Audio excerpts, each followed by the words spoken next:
Today we are joined by Kian, which I'm hoping I got that right because he just schooled me on how to pronounce his name, and I'm me. But dude, how you doing, man? How's life treating you? You're from Australia, if I'm not mistaken, right? You're 0 from 2, bro. The name's Kian. You're all good, and I'm from New Zealand. Damn it. It's alright. It's only upwards from here for you, bro. See, that's a motivational man right there. He's already building me up here.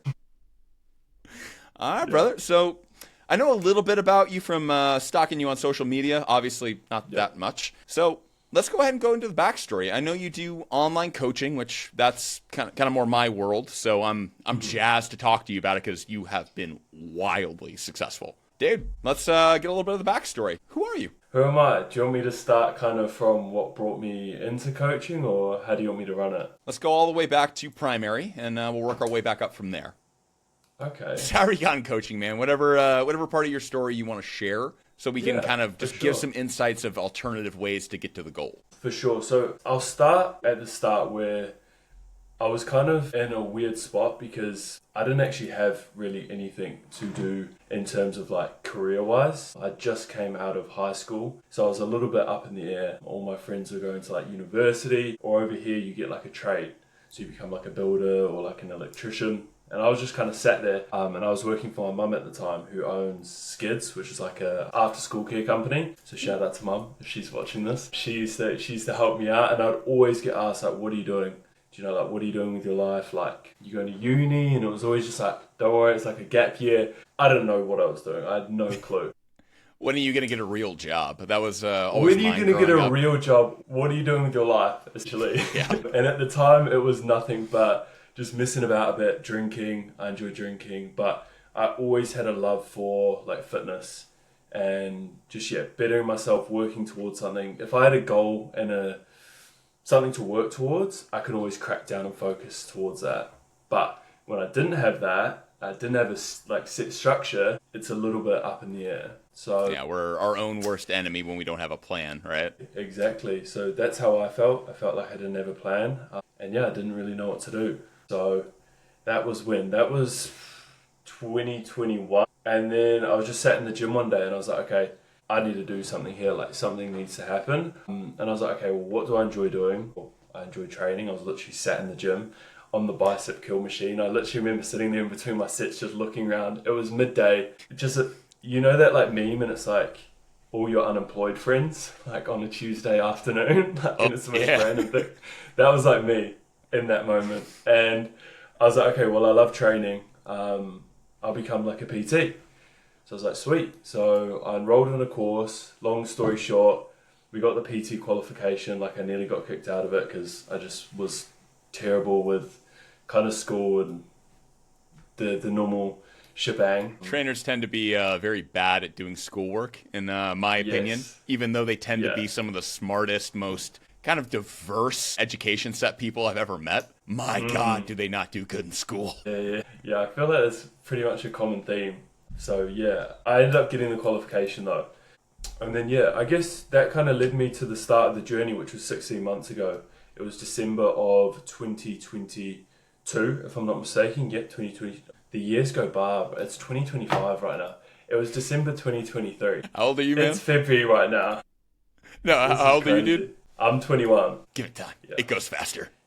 Yeah, okay. I'm sure. I'm going on 33 right now, so I'm like, years going by. I'm like, dude, I remember it being 2005 ago. Damn. That's funny you say that.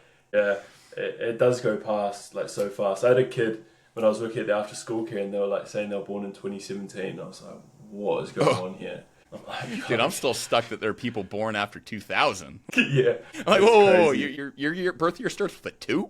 What? Yeah, crazy. It's crazy, man.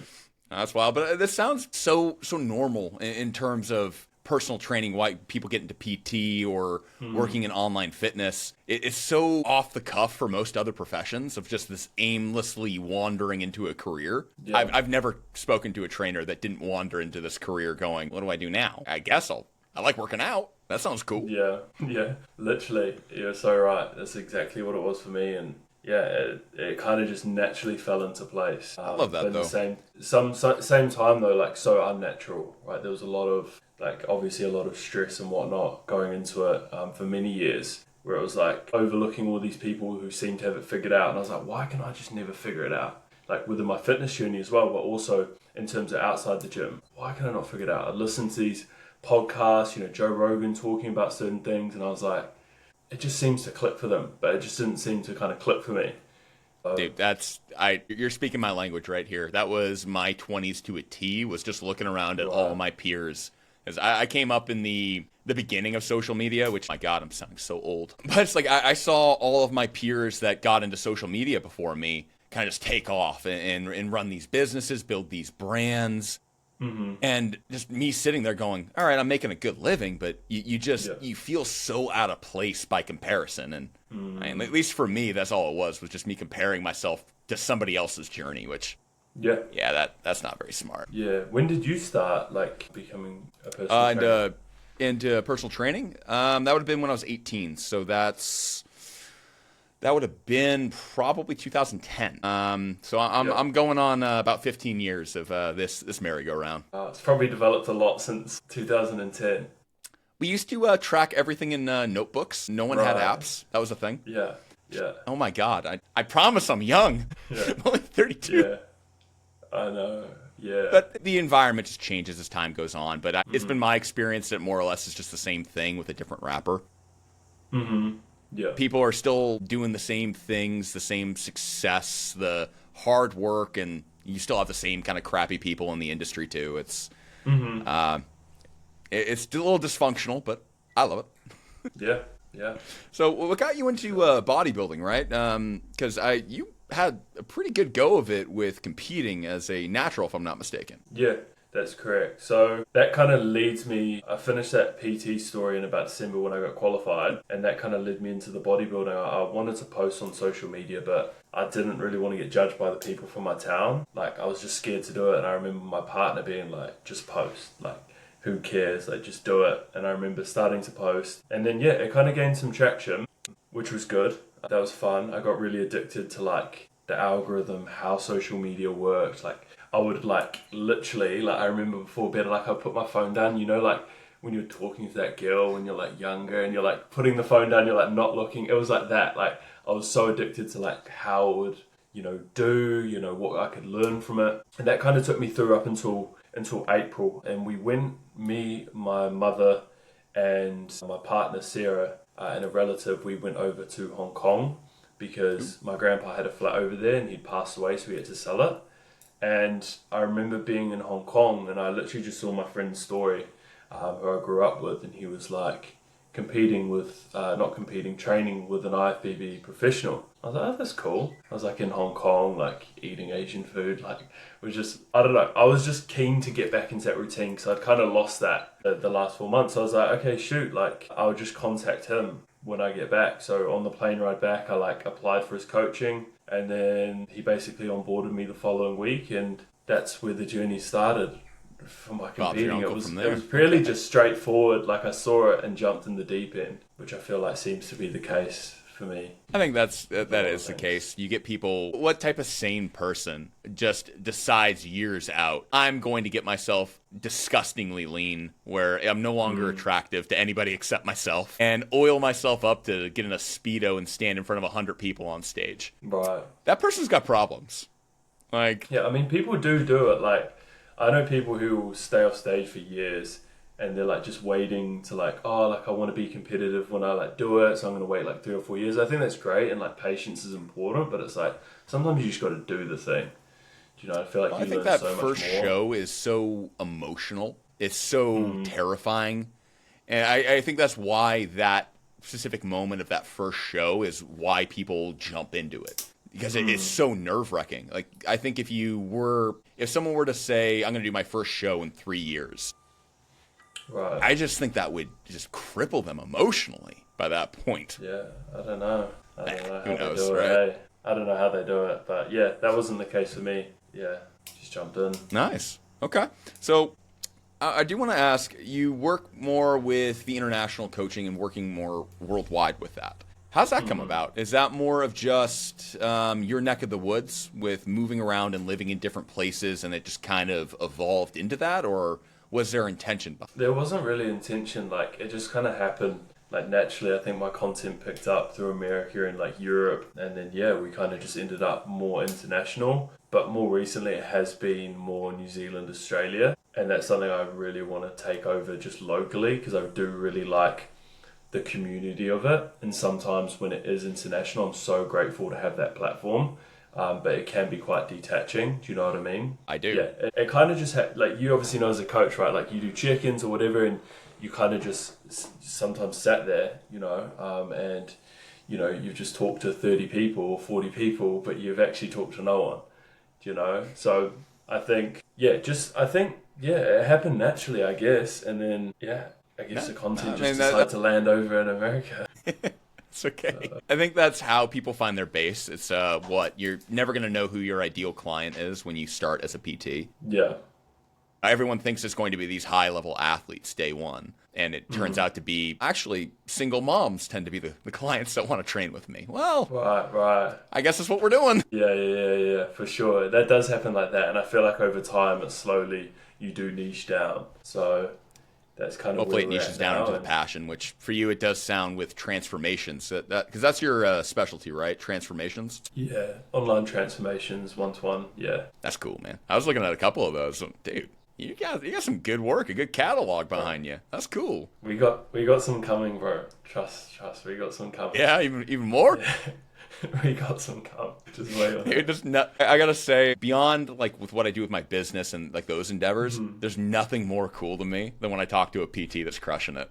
Like, that's so cool. It's such a hard profession to actually succeed in. So to see someone like crushing it, I'm like, I'm so jazzed for you. That's awesome. I appreciate that. Yeah, no, I like it, man. Yeah. All right. So I do have some questions I want to get into today.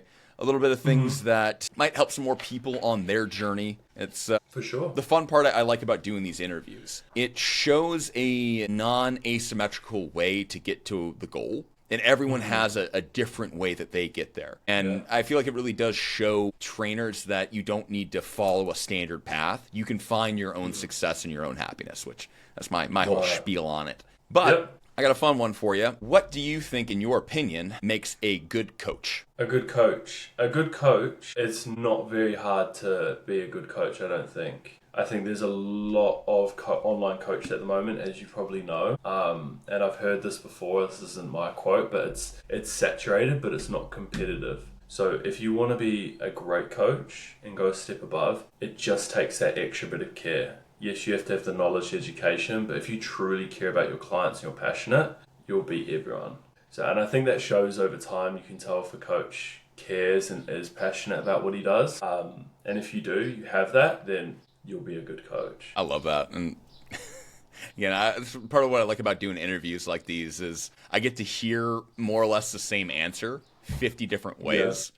Because most successful coaches all say the same thing. It's not about the special techniques you have or how great your infrastructure for business is. It's just, do you actually want to do this? This is hard. It is.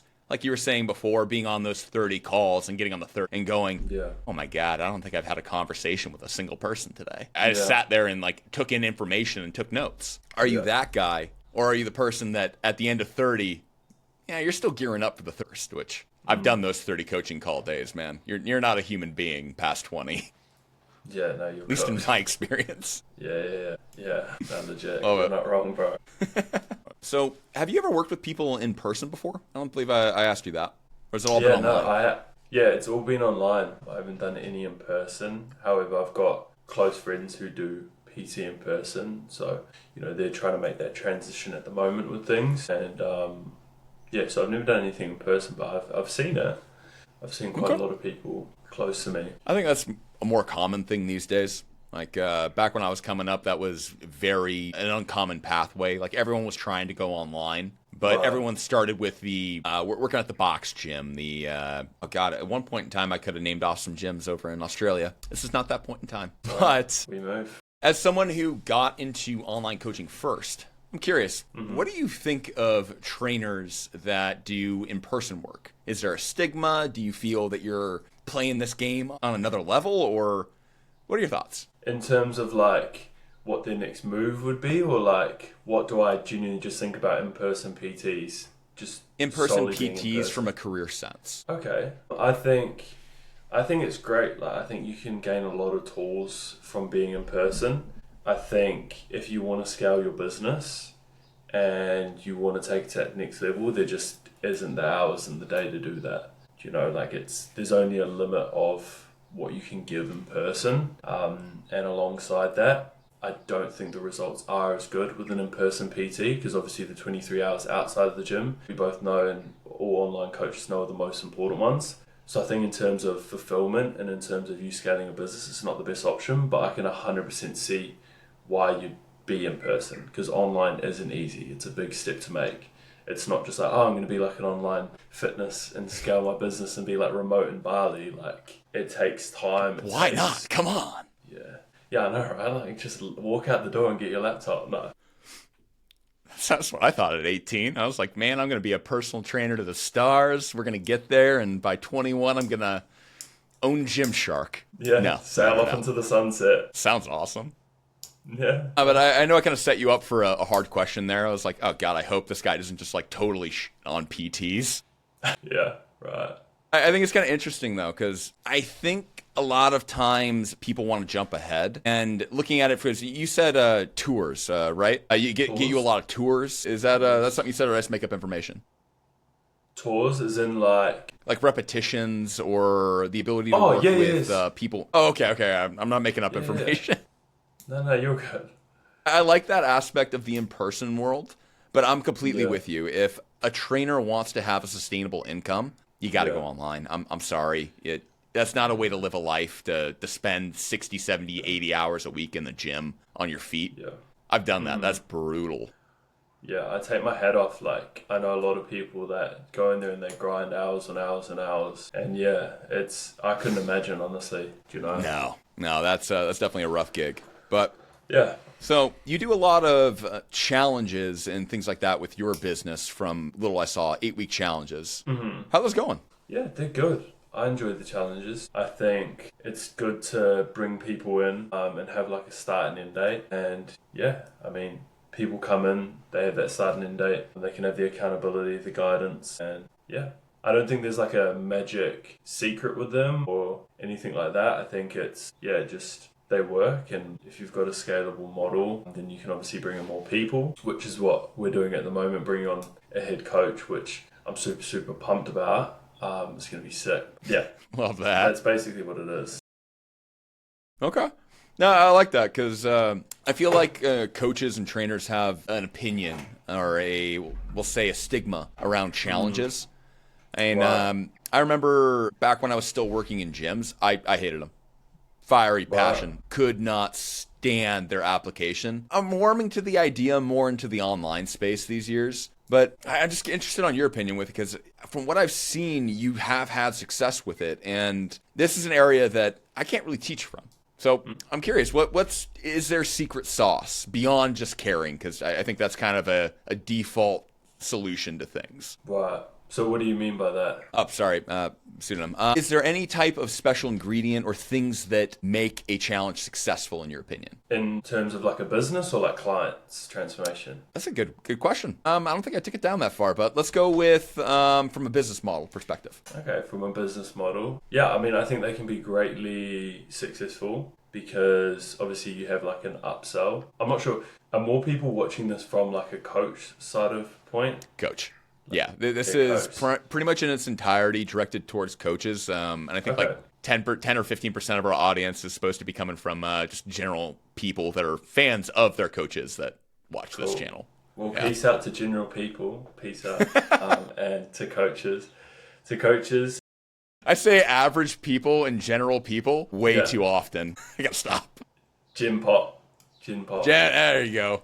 Gin pop. Sweet. Now, I think if you're a coach and you do like 8-week challenges, I think it can be really good because obviously you can bring more people. There's like a set start date and set end date. And you obviously have like an upsell. So if you have like a one-to-one coaching, you can upsell them to that at like a 6-7 week mark for a higher ticket price. keep them on. And it's just a great way to kind of promote your business and bring in more clients, get more transformations. So yeah, I don't really see any negatives with more transformations, more clients on that front. As long as you've got the capacity to do it, then why not throw on a couple? Why not? Have you found any issues with people signing back up? That's kind of one of the things that I saw early on when people would sell people these longer packages, or, hey, we're going to do this 8-week challenge. Yeah. When the challenge stops or the package ends, people tend to have a higher rate of drop-off. Have you found that, or is there something different that you're doing? Yeah, of course. There's always going to be churn. That's why it comes back to your service, right? Do you genuinely care about your client? Because if you do, they'll sign up and they'll stay on, right? And if you can get them a result. So obviously there's going to be churn. Like it's an 8-week challenge, like, you know what I mean? But in the same sense, you wouldn't have got that client probably. So it's like, you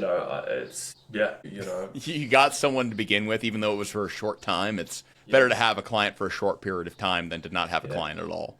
Exactly. What I'm guessing. You're pretty much saying, and you can also get a transformation, upsell them, and I really do like the 8-week challenges, but I think I prefer my one-to-one coaching, like that more one-on-one aspect, but the challenges are nice to throw it in there and maybe more like a secondary option for business. And some people can't afford one-to-one as well. They're not in the position, so there's a more entry level. They can get a taste for it. They can build their foundation. And pretty much how I started was on like an 8-week challenge. That's how I kind of kickstarted my journey. So I guess I've always got a little place in my heart for them. That's all right, man. Again, I'm warming up to them. Like more and more, I feel like in the online space, it has a great thing. What was that? We'll get you there. Appreciate you. Hey, man, I was looking at yours. I'm like, God, I'm at like 8-week challenges now. This looks actually kind of good. Yeah, they're all good. They're sweet. I like it, man. It's a different way to go about it, and I feel having secondary offers that are lower bar for entry instead of a $1,000 package. Like, all right, well, I should have a couple $500 options and a couple $200 options. Yeah, I think it casts a wider net financially for people. Yeah. And that's a good thing because more customers, more reach, more reputation, more opportunities for you to make an income. Yeah, I like it. Exactly that. Cool, man. Well, so I want to kind of turn it back to you.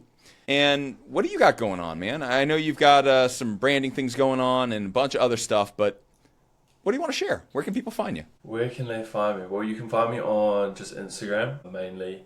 That's pretty much what I'm up to at the moment. We're going through a rebrand on my coaching, which I'm really excited about. And it's been a long time in the making, kind of bring a coach on and you're just kind of scaling things to that next level. So if you want to see or you want any advice, whatever it may be, my DMs are definitely open. And I'm mainly on Instagram, TikTok, YouTube Shorts. Haven't crept over to YouTube yet, but it's going to come soon. In the making. In the making. It's a time investment that I want to make. Just sometimes you can't stretch yourself out too far. So it will come, but maybe not today. You hear that? The DMs are open. You get sliding in there. Open. Slide in if you need anything. I'm sure you have to be like everybody else, just getting the most ridiculous DMs sometimes. Yeah, there's some crazy stuff, Like, it really is, I think the main ones, like, people in, like, business proposals, like, I'm, like, a closer, or I'm, like, I can do, like, your message. I'm just like, bro, like, no. Like, does this ever work? Yeah, like, surely not. You go on their profile and they're, like, somewhere in Africa with, like, a Samsung S3. You're like, I mean, I rate the hustle. I truly, truly do. I just don't know how it works. It can't be that successful. It's like the cold callers that are like trying to sell you like bearer bonds or the Nigerian prince or something. It's like, come on. I mean, I respect the hustle, but sometimes I'll like reply to them if I'm bored, but that's about it.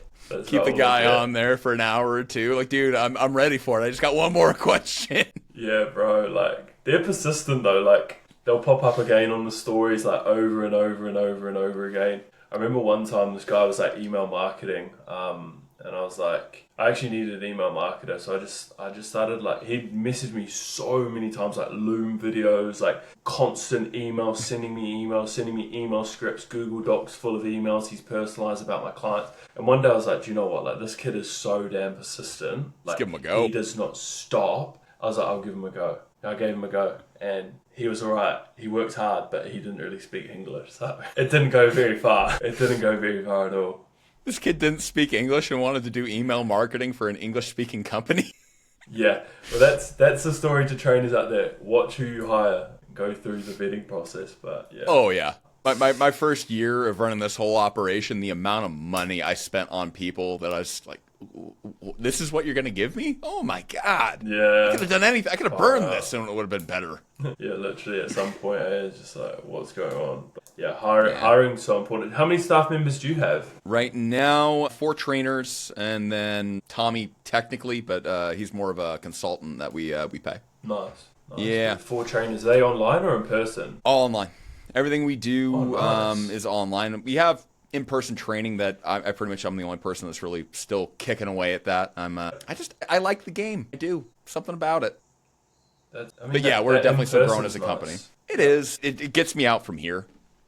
Like from creating content, the podcast, to online coaching, and just everything that I'm doing, I'm sitting here like 10 hours a day. Yeah. Having 2 hours a day for appointments that I drive across town for, it's actually kind of nice.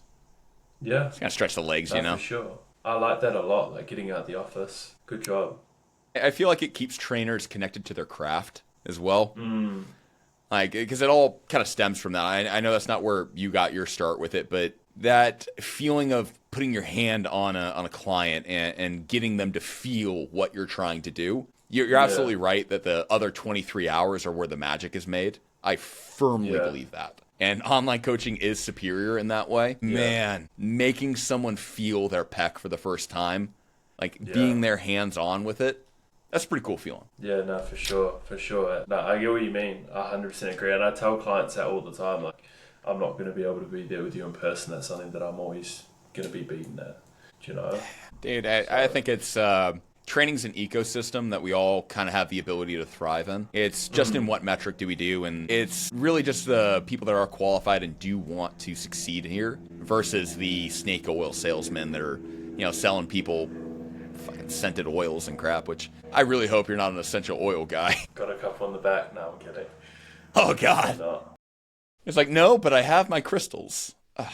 Yeah. Nah, bro, we're just, got none of that. None of that here. Hey, you got the Mamba mentality behind you. That's all I need to know about you as a person. I appreciate it. Love it, dude. All right, brother. Appreciate having you on. We'll stick around for some questions after this, but this has been a fantastic episode. We appreciate you being here, my guy, and we'll link all your stuff below. Go ahead and give them a check out, and we will catch you guys here in the next one. Cheers.